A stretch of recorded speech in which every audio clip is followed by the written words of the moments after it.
सोमवार का दिन भगवान शिव को समर्पित है और शिव जी का पूजन करने के लिए यह दिन खास माना जाता है। इसलिए सोमवती अमावस्या पर शिव जी की आराधना पूजन अर्चना उन्हीं को समर्पित होती है। यह अमावस्या सोमवार को आने के कारण हिंदू धर्म में विशेष महत्व रखती है। सोमवार के दिन यह अमावस्या पड़ने के कारण ही इसे सोमवती अमावस्या कहते हैं। इस दिन सोमवती अमावस्या की कथा अवश्य पढ़नी या सुननी चाहिए। तो चलिए सुनते हैं सोमवती अमावस्या की कथा। एक गरीब ब्राह्मण परिवार था। उस परिवार में पति पत्नी के अलावा एक पुत्री भी थी। वह पुत्री धीरे धीरे बड़ी होने लगी। उस पुत्री में समय और बढ़ती उम्र के साथ सभी स्त्रियोचित गुणों का विकास हो रहा था। वह लड़की सुंदर, संस्कारवान और गुणवान थी, किंतु गरीब होने के कारण उसका विवाह नहीं हो पा रहा था। एक दिन उस ब्राह्मण के घर एक साधु महाराज पधारे। वे उस कन्या के सेवा भाव से काफी प्रसन्न हुए। कन्या को लंबी आयु का आशीर्वाद देते हुए साधु ने कहा कि इस कन्या के हथेली में विवाह योग्य रेखा नहीं है। तब ब्राह्मण दंपति ने साधु से उपाय पूछा कि कन्या ऐसा क्या करे कि उसके हाथ में विवाह योग बन जाए। साधु महाराज कुछ देर विचार करने के बाद अपनी अंतर्दृष्टि से ध्यान करके बताते हैं कि कुछ दूरी पर एक गांव में सोना नाम की धोबिन जाति की एक महिला अपने बेटे और बहू के साथ रहती है, जो बहुत ही आचार विचार और संस्कार संपन्न तथा पति परायण है। यदि यह कन्या उसकी सेवा करे और वह महिला इसकी शादी में अपने मांग का सिंदूर लगा दे, उसके बाद इस कन्या का विवाह हो तो इस कन्या का वैधव्य योग मिट सकता है। साधु ने यह भी बताया कि वह महिला कहीं आती जाती नहीं है। यह बात सुनकर ब्राह्मणी ने अपनी बेटी से धोबिन की सेवा करने की बात कही। अगले दिन कन्या प्रातः काल ही उठकर उस सोना धोबिन के घर जाकर साफ सफाई और अन्य सारे काम करके अपने घर वापस आ जाती है।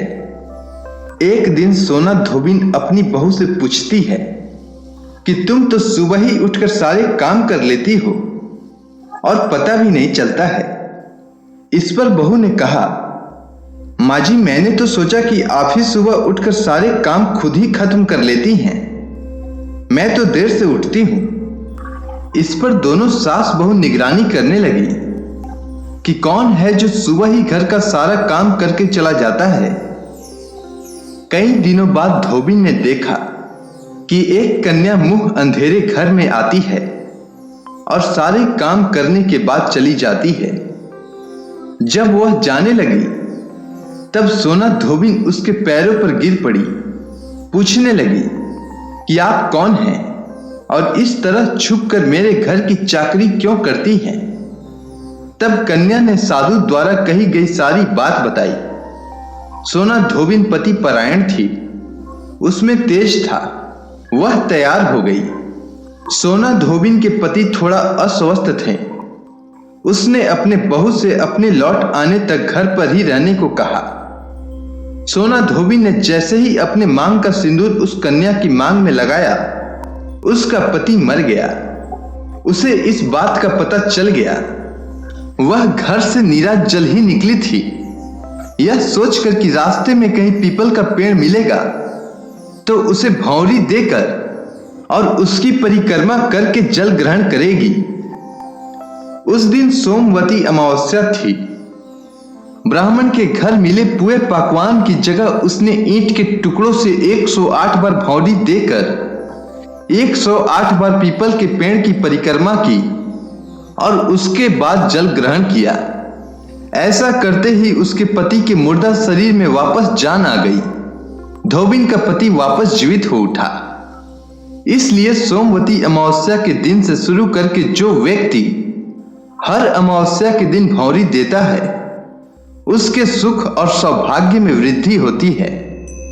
पीपल के पेड़ में सभी देवताओं का वास होता है। अतः जो व्यक्ति हर अमावस्या को न कर सके, वह अगर सोमवार को पड़ने वाली अमावस्या के दिन 108 वस्तुओं की भौरी देकर गौरी गणेश का पूजन करे तो उसे अखंड सौभाग्य की प्राप्ति होती है। उम्मीद है आपको सोमवती अमावस्या की कथा अच्छी लगी होगी। धन्यवाद।